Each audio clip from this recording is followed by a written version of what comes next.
Hello learners, welcome back to the course on learning and development in organization. We are traveling through the module where we are discussing all about understanding psychological contracts.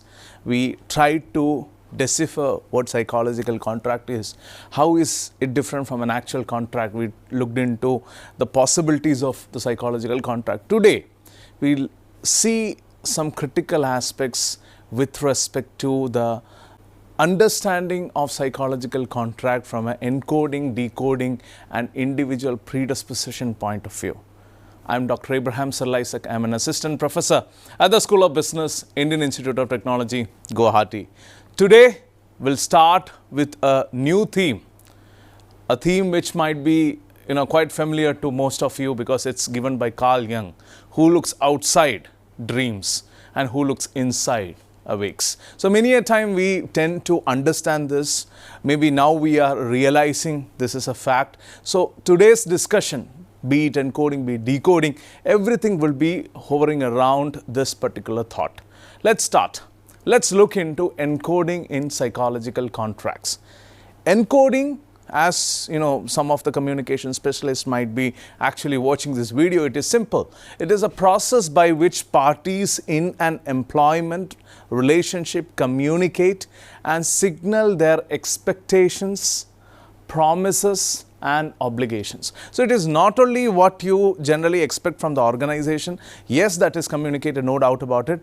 The promises that is given by the employer, that is also taken into consideration. But also, what are your duties? What are your responsibilities? What are your obligations? These are also considered in encoding, especially in psychological contracts. Let's understand this from a frame of aspects that actually make it truly critical, something which is very, very genuine and very much relevant. Let's understand this each one by one.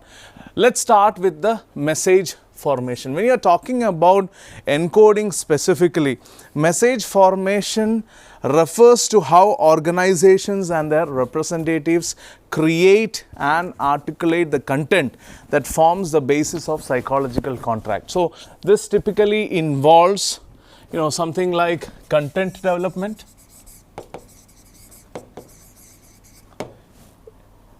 how organizations determine what expectations, what obligations and promises to communicate to the employees, that what we have seen. It can also have clarity and specificity.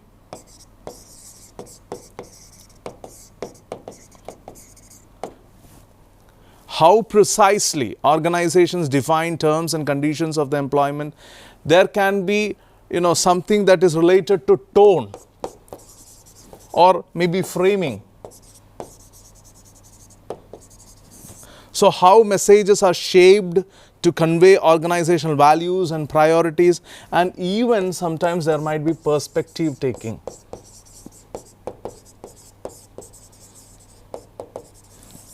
Whether organizations consider how messages might be interpreted by different employees. For example, when crafting a statement about career development, say opportunities, an organization must decide whether to promise specific advancement paths or present more general growth possibilities. So these formulation choices significantly impact the employee expectations. The second important aspect that we will consider today is signal transmission. Now, signal transmission encompasses the various communication channels and methods organizations use to convey the psychological contract elements. So again, as in case of the message formation, there might be many different elements that are possible. These include one, formal channels,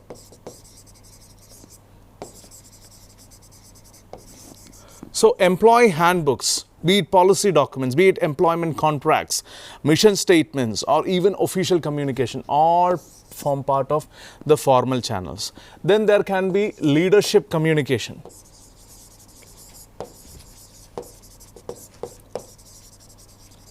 Leadership communication can be executive announcements, it could be manager-employee meetings, it could be performance reviews. Then there can be organizational systems.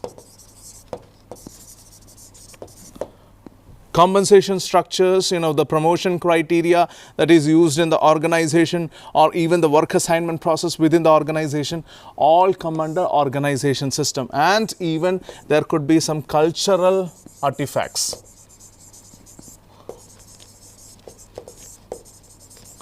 Cultural artifacts could be, let's say, office layout, the dress codes, celebration rituals, or even organizational stories. So the choice of channel affects how messages are received.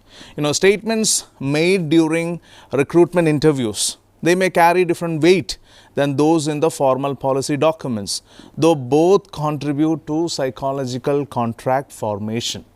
The third important aspect would be intentional versus unintentional signals. When you're looking into organizations frequently communicate the psychological contract elements without deliberate intention. There could be something like, let's say, explicit promises. Explicit promises are deliberate statements about what employees can expect. We promote from within. If an organization is telling this explicitly, it is nothing but explicit promises. You can also have sometimes implied commitments. Implied commitments are suggestions that typically create reasonable expectations without direct promises. So unlike the explicit promises, a statement could be, let's say, our associates typically advance within 2 to 3 years. If the senior management is telling this, that is an implied commitment. It does not give an explicit commitment that you will be promoted in another 2 to 3 years. But when the higher management or when the organization is stating that our associates typically advance within 2 to 3 years, that is a typical statement that is given as an implicit commitment. Then there could be behavioral signals.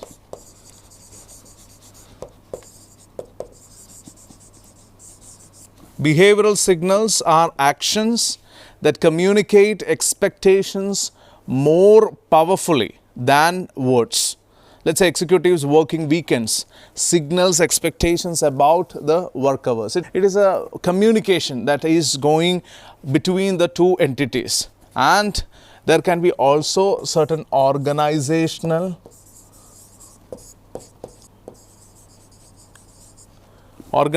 responses, how the organization handles situation, sets precedents, accommodating one employee's flexible schedule request creates expectations. So unintentional signals often have greater impact than formal communications because employees see them as revealing the organization's true priorities and values rather than its official position. The fourth aspect is message consistency. When you're looking into message consistency, it refers to the alignment across different organizational communications about the psychological contract elements. So you can have typically, let's say, something like vertical consistency.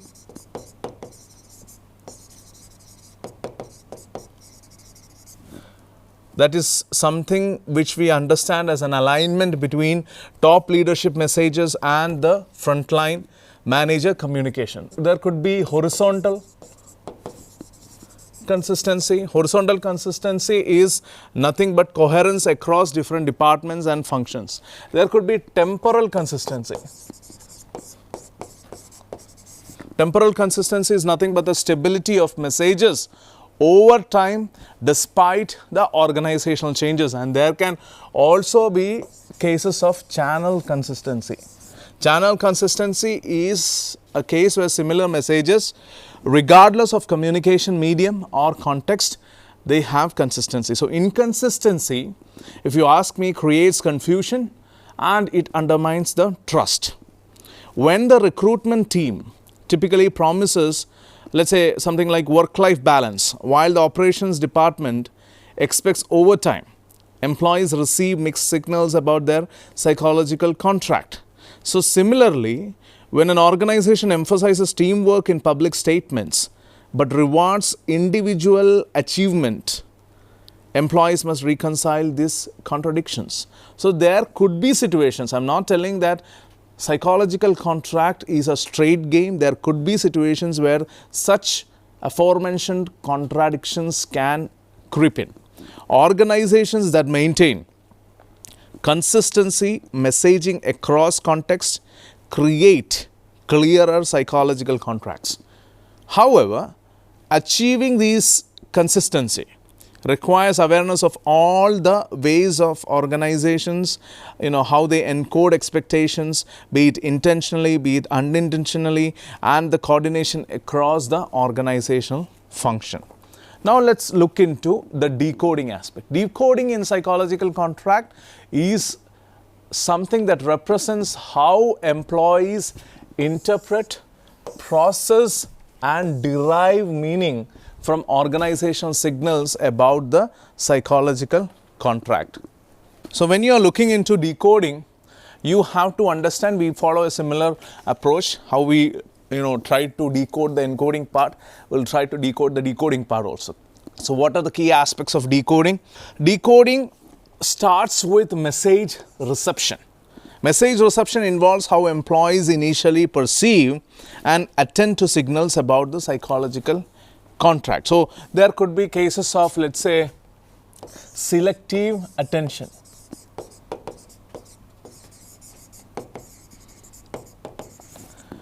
Employees don't process all available information. Please note it.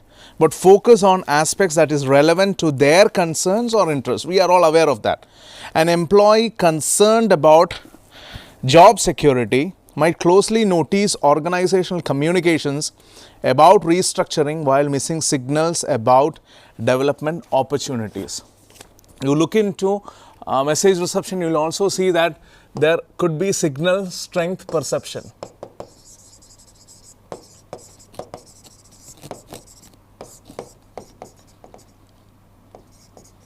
Signal strength perception, the prominence or what we can see as the intensity with which employees perceive different messages. So direct communication from senior leaders typically register as stronger signals than routine departmental communication. Then there could be accessibility.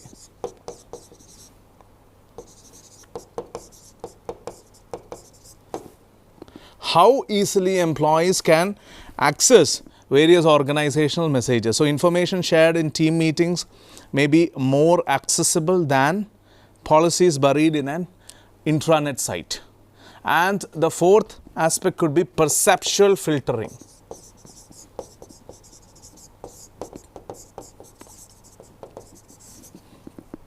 The unconscious filtering of information based on expectations and needs. So employees often perceive information that aligns with their existing understanding more readily than contradictory information. Now let's look into the second aspect of decoding, which is interpretation. Interpretation is the cognitive process where employees assign meaning to the organizational signals they receive. It could be based on different factors like, content analysis. What is content analysis? How employees actually extract and process the actual substance of messages.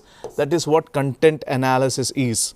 So different employees, let's say, may focus on different aspects of the same communication. There could be context evaluation.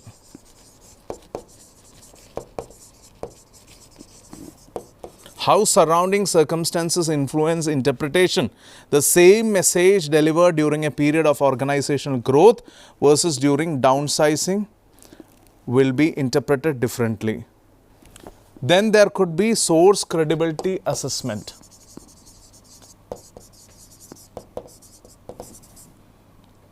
Source credibility assessment is that how the perceived trustworthiness and authority of the message source affects interpretation. So communications from respected leaders carry different weight than those from mistrusted managers, if I can put like that. And the fourth point would be comparative processing. Comparative processing is how employees evaluate new information against previous organizational communication. So employees often interpret messages by comparing them to prior statements about similar topics. Now let's quickly look into the third aspect, which is schema activation. When you talk about schema activation describes how existing mental frameworks shape the interpretation process. Again, this will have certain factors like cognitive templates. When you talk about schema, you talk about cognitive templates. Pre-existing mental models are this, that provides structure for understanding new information. So an employee with a schema, that organization, always put profits over people, if that is the thought process, will interpret cost cutting measures through this lens always. So he will or she will not be able to see the positive side of cost cutting. They will always try to put this information through the lens that they already have or already perceive. Second such aspect would be category based processing. How employees classify information based on existing mental categories. So communications about performance improvement might activate schemas about either development opportunities or corrective action. Then there could be expectation setting.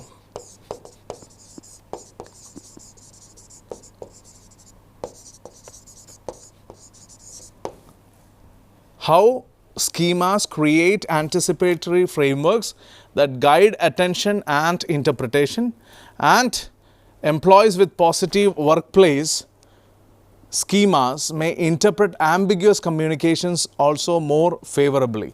And finally, you will have fill-in processing.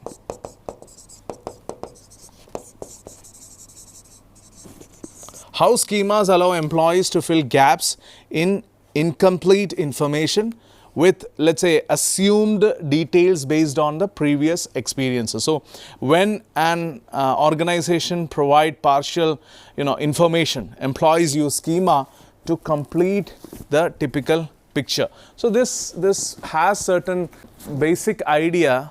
So this can be extended and understood in case of the principle of Gestalt. So I'll give you a quick example. Let's say you consider this figure. What comes to your mind?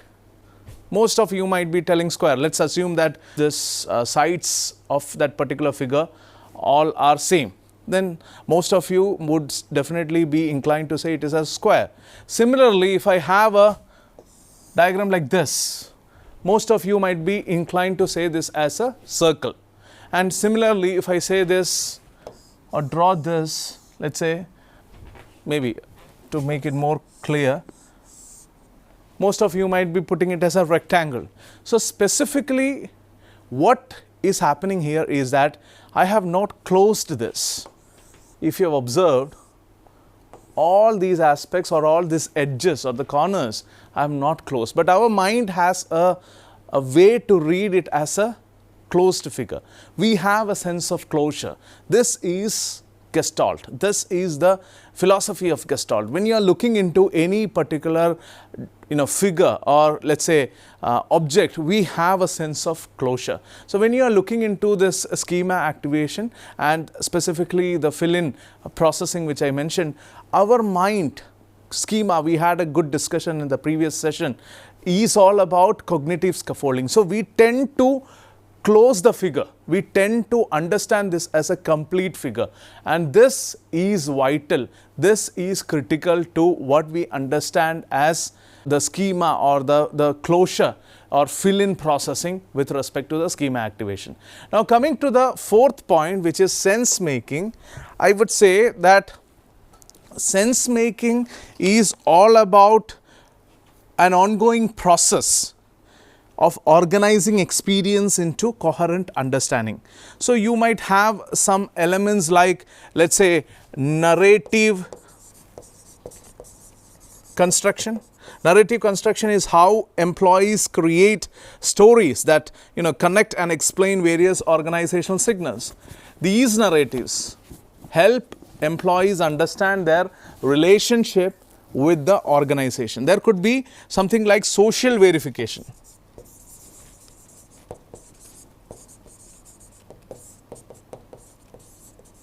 Social verification is how employees check their interpretations against those of colleagues when facing ambiguous signals. So employees often discuss with peers to develop shared understanding. Then there could be contradiction resolution.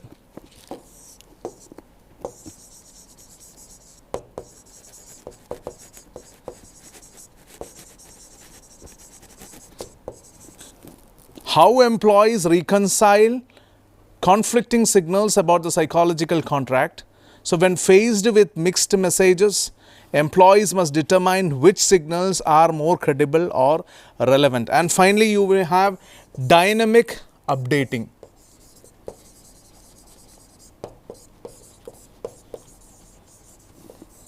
How employees continuously revise their understanding of the psychological contract as new information becomes available. So this process can be gradual or triggered by the significant events that prompt reassessment. So through these four interrelated processes, I would say, employees transform all the raw organizational signals into personalized understandings of the psychological contracts. So this explains why identical organizational communications can lead to vastly different employee expectations. So the decoding process is inherently subjective and shaped by individual factors, creating unique contract perceptions even in the standardized environments. Now let's look into the individual predispositions in psychological contract. Individual predispositions are nothing but they are personal characteristics, traits and tendencies that influence how people encode and decode the psychological contract information. So both the process, both encoding and decoding, how the characteristics, the traits and the tendencies of individuals are critical, that is what is captured under individual predispositions in psychological contract. So to understand this individual predispositions in psychological contract, we have different personal characteristics, traits and tendencies, as I mentioned. So there could be different personality traits, there could be different cognitive styles, risk tolerance, time and workload pressures, culture and generational values, etc. So we will look into each of them quickly in a detailed fashion. Let's start with personality traits. Now, if you are keen on knowing more into personality, I would suggest that you go through the organizational behavior course in NPTEL platform, where we categorically discuss a lot about personality traits. In fact, one module is totally dedicated to that. Personality traits create consistent patterns in how individuals perceive and respond to psychological contract elements. So what we see here is the big five traits. We start with conscientiousness here. Conscientiousness is nothing but highly, let me put it like this, highly conscientious employees tend to develop more detailed mental models of their obligations and employer expectations, because we are discussing about the expectations and the obligations. So they carefully track commitments, they are sensitive to changes in responsibilities and typically fulfill their perceived obligations even during organization turbulence. So when psychological contracts are breached, conscientious employees often experience stronger negative reactions due to their commitment to fulfilling agreement. Neuroticism. Neuroticism is where employees with higher neuroticism, that is emotional instability, they are more vigilant about potential contract violations. So they tend to interpret ambiguous organizational actions as potential threats to their psychological contract and experience stronger emotional responses to perceived breaches. So this heightened sensitivity can create challenges in dynamic work environments where psychological contracts frequently evolve. The third critical personality trait would be agreeableness. Highly agreeable employees typically focus more on relational aspects of psychological contracts than transactional elements.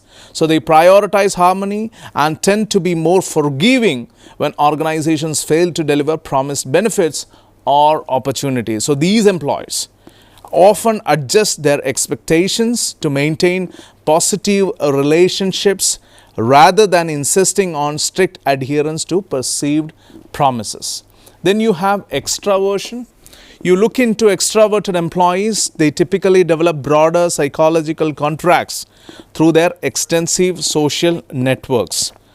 So they gather contract information from, let's say, multiple sources and are more likely to discuss their perceptions with colleagues, which influences their contract understanding. And finally, you have openness to experience. Employees high in openness tend to be more adaptable when psychological contracts change. So they are generally more comfortable with evolving job responsibilities and organizational transformations that alter the employment relationship. Now we move on to the cognitive styles. You talk about cognitive styles, they influence how employees process information related to psychological contracts. So this is the typical link. When you are looking into cognitive styles, we'll initiate the discussion with holistic versus analytical thinking. Holistic thinkers, if you ask me, they tend to view psychological contracts as an integrated system and focus on overall relationship quality rather than specific promises. So analytical thinkers typically break down psychological contracts into, let's say, discrete components and track individual promises more precisely. When you look into the cognitive complexity part, individuals with higher cognitive complexity, let's say, they can maintain more nuanced psychological contracts with multiple contingencies. So they can better understand complex organizational messages that contain qualifications or contextual dependencies. Then you have information processing speed. Some employees process new information about psychological contracts more rapidly, allowing them to adapt quickly to changing organizational signals. Others require more time to integrate new information into their existing understanding. And finally, you have categorization tendencies, where some individuals tend to categorize contract elements as either fulfilled or violated with little middle ground. So while others recognize degrees of fulfillment along a certain continuum. Now we move on to the exchange orientation part, the third part of today's discussion. Exchange orientation reflects typically sensitivity to reciprocity and fairness in relationships. So you have equity sensitivity. Equity sensitivity is nothing but individuals vary in how they monitor and respond to the balance of contributions and rewards. Say entitlements focus on maximizing the organizational benefits related to contributions, whereas equity sensitives, they seek more of balanced exchanges and benevolence, are comfortable giving more than what they actually receive. You also have social exchange mindset. Some employees view work primarily through a social exchange lens, constantly evaluating whether their contributions are appropriately recognized and rewarded. So this creates ongoing assessment of psychological contract fulfillment. Then there are some reciprocity norms, individual differences in reciprocity expectations that affect psychological contract development. So some employees expect immediate reciprocation for contributions while others are comfortable with delayed returns. And then you finally have distributive versus procedural focus. So some employees emphasize distributive justice, what we have seen in the previous session also, fair outcomes in psychological contracts, while others prioritize procedural justice, that is, fair process is important in procedural justice, creating different satisfaction criteria. We also do have the risk tolerance as a critical factor. Risk tolerance affects and reflects comfort with ambiguity and uncertainty. So here you look into ambiguity tolerance, you see employees who are with high ambiguity tolerance. They are comfortable with implicit psychological contracts that leave room for interpretation. So this with low tolerance prefer explicit promises and clear expectations. You have uncertainty avoidance. In the Hofstede dimensions also you discuss about this. In globe dimensions also you have this. So uncertainty avoidance is all about risk averse employees. They focus on job security elements in psychological contracts and may interpret organizational changes as threatening. So risk tolerant employees typically accept greater variability in employment conditions. Then there are issues or matters of trust propensity. Individual differences in baseline trust, they affect the psychological contract formation. You also see that high trust individuals initially assume organizational intentions that are positive, while low trust individuals may be skeptical of organizational promises from the outset. And finally, you have need for structure. Employees with high need for structure prefer clearly defined psychological contracts with explicit terms, while those with lower need for structure are comfortable with evolving flexible arrangements. And finally, the most important aspect of today's discussion, cultural and generational values. Deeply held beliefs shape expectations about work relationship, period. So when you are looking into cultural and generational values, you have to look into aspects like individualism and collectivism. Again, I am referring to the Hofstede's values here, Hofstede's dimensions here. Employees from individualistic cultures typically, develop psychological contracts focused on personal advancements and achievements. So those from collectivistic backgrounds, be it, let's say, India, Japan, etc., often incorporate group welfare and harmony into their psychological contract. For them, individualistic goals, individualistic milestones are secondary than when compared to organizational success or maybe family success or social success, etc. Other significant aspect could be power distance.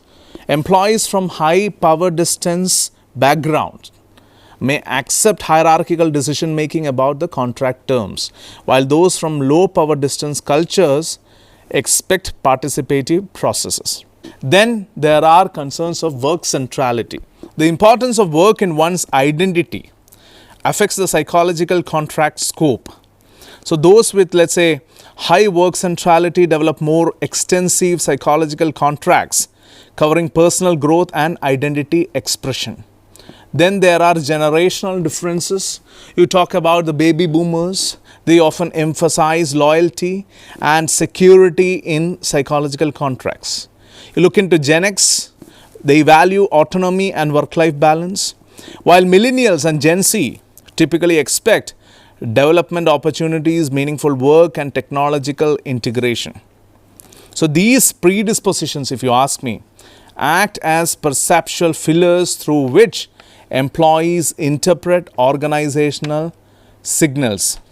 They explain why identical organizational practices can create vastly different psychological contracts among diverse employees. So understanding these individual differences helps organizations recognize the challenges of managing psychological contracts in diverse workforces and the need for personalized approaches to contract communication and fulfillment. So that brings us to the end of this particular session, where we have categorically looked into psychological contract from an individual standpoint. You look into your organization, you will see that there are some people who work very hard.